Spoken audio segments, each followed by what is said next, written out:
Kepala Desa Bojonggidul Bapak Udi Haryanto, Pak Nugroho Setionegoro selaku Direktur Kuet, Pak Godri mewakili Dinas PMD Kabupaten Malang.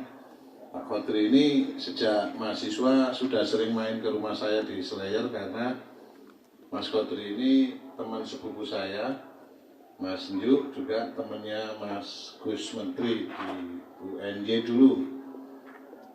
Jadi sebetulnya salah satu alumni UNY yang kesasar di PMD ini Pak Godri. Tapi dia orangnya baik. Mas Nasrun ya, staf khusus. Saya sebetulnya tadi sudah bisik sama Mbak Esti supaya Mas Nasrun dulu karena kita ini kan sopan tata keramanya kan tinggi ya, harus hierarkisnya yang harus di kita tahu sopan santun dalam soal hierarkis organisasi gitu. Orang yang memahami sopan santun itu kan berarti orang yang tahu posisi di mana dia berada gitu. Tapi karena Pak Nugroho yang merintah, dia relasi kuasanya, forum ini FGD ini milihnya Pak Nuk, jadi ya kita mau diperintah oleh Pak Nugroho.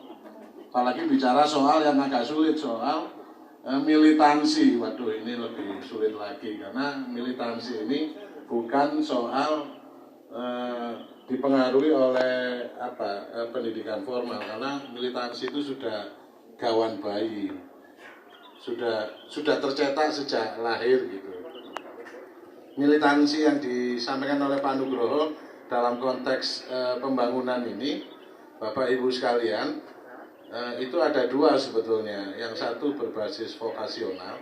Jadi vokasional itu kan sebuah instrumen dari sebuah konsep pendekatan pembangunan. Pembangunan berarti kan di sini adalah konsep pembangunan masyarakat ya. Orang sebut dengan community development. Di dalam community development itu seorang pendamping dia harus memahami yang didampingi. Minimal kan militansi itu dia berasal dari pemahaman yang utuh terhadap masyarakat yang didampingi. Masyarakat yang didampingi ini kan sebuah kenyataan sosial. Kenyataan sosial itu adalah bahasa yang agak sulit itu adalah kompleksitas masalah. Kompleksitas masalah itu bagaimana kita bisa memahami dalam konteks pemberdayaan itu. Kompleksitas masalah itu kita harus memiliki data. Apa yang dimaksud dengan data? Data itu adalah informasi yang menggambarkan soal realitas sosial itu. Kalau di Kemendagri tentang data sosial itu berada di data monografi desa. Mulai yang spasial itu soal tentang peta desa sampai informasi menyangkut tentang jumlah penduduk berdasarkan tingkat pendidikan, tingkat usia, jenis pekerjaan, sama mata pencarian, disertai dengan kondisi lanskap ya. Lanskap ini bentang alam.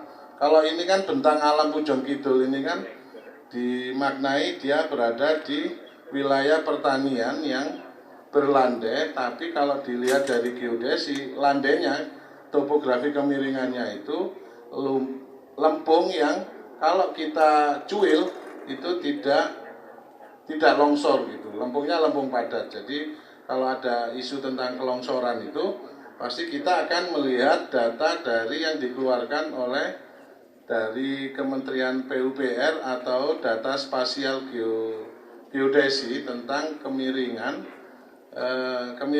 itu.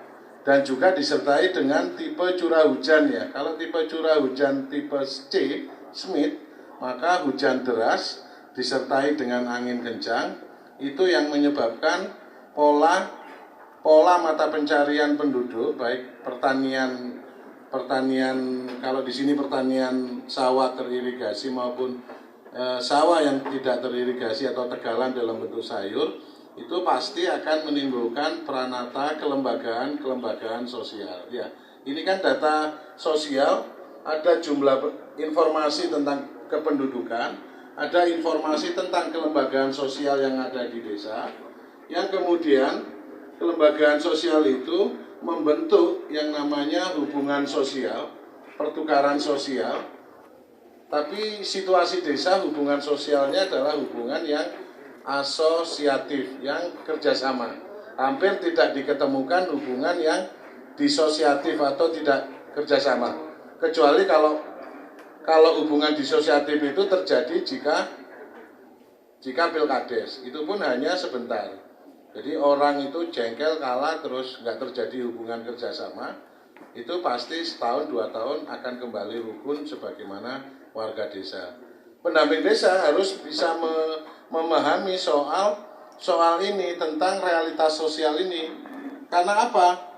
Pemberdayaan itu prinsipnya itu kan ada ya paling minimal seorang pendamping itu dia prinsip dan strategi hampir sama. Dia melakukan pendidikan terhadap masyarakat yang didampingi gitu. Pendidikan apa yang